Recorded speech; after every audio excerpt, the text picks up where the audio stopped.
my dad's 1996 RM250 that he bought brand new in 1996. He also was an owner of a 2022 RMZ 450 that he got in 2023 for a good price because it was left over. We bought that bike because we thought it would be easier to ride but still have enough power for him, and it would be overall a good experience. However, he did not like that bike, and to be fair, I didn't really like the bike either. The power department was nice, however the suspension and the chassis was really hard to manage on the track, and the weight and engine inertia of the 450 was something that me and him really couldn't get a grasp on. So he had a basically brand new 450 sitting in his garage while he was riding this 1996 RM250. But that changes today because he ended up trading it in for a 2026 YZ250, and holy smokes, I am excited to try it. I might, name the video KTM Fanboy Tries a YZ250 for the first time. I'm not a KTM fanboy, however, my 2022 KTM 150 SX is my primary bike that I ride, and I've been riding that for years. I'm not biased to KTM, but I've never ridden a Yamaha. And for as much as people talk about the KYB SSS suspension and the power and everything else that's great about a YZ250, I'm very excited to try it. My dad is very excited to try it, and we are going to try it tomorrow as of recording and at supercoopmx. So in this video, it's going to be our first impressions of the YZ250.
So it's the day after our Super Coops visit, and before I wash this bike, I figured I'd give the viewers my first impressions on the 2026 YZ250.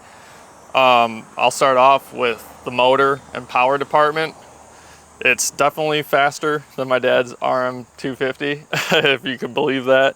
It keeps pulling up top compared to his, where it feels like it kind of signs off.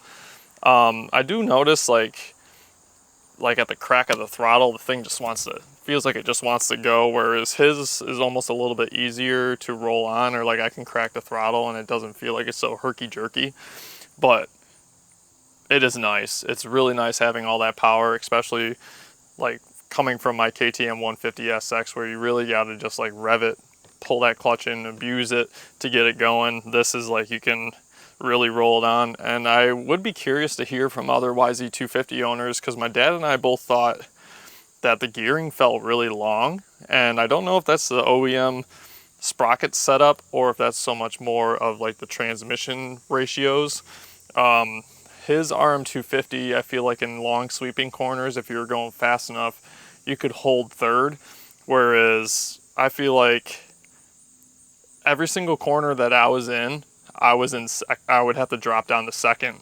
It's like second is like really long, and if I click into third, I'm either on a straightaway or I'm hauling ass, and I don't haul ass. So I wasn't using third as much as I was on my dad's RM250.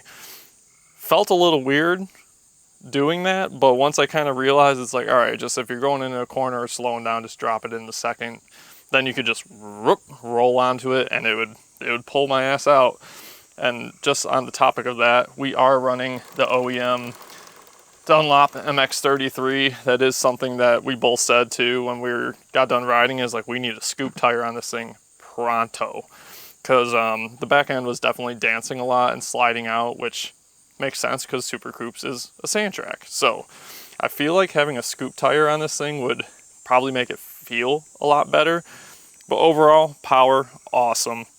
Definitely has a lot of it. It's a little hard to manage at times, but something that me and my dad can both get used to.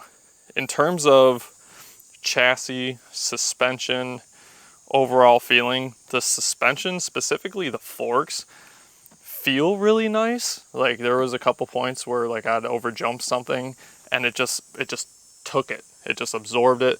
Whereas if I would do the same thing on my KTM, which has a spring fork conversion set for my weight, if I have a hard landing, I feel it in my bars and like sends a shock through my body. Whereas this thing is just nice and plush and feels really good. And that was, I don't want to say that was a surprise, because I hear so many people talk highly about the KYB SSS suspension, but I was surprised. I was like, damn, this feels really good. The only negative that I have with it is that trying to stay in a rut or committing to a rut, sometimes I feel like at certain points I feel like it was easy to turn, but then other points it wasn't at all. Like I don't really know how to put into words what I was feeling, but it was hard, and I didn't have the confidence to pick a rut and go into that rut and lean in and have the confidence that I was going to stay in that.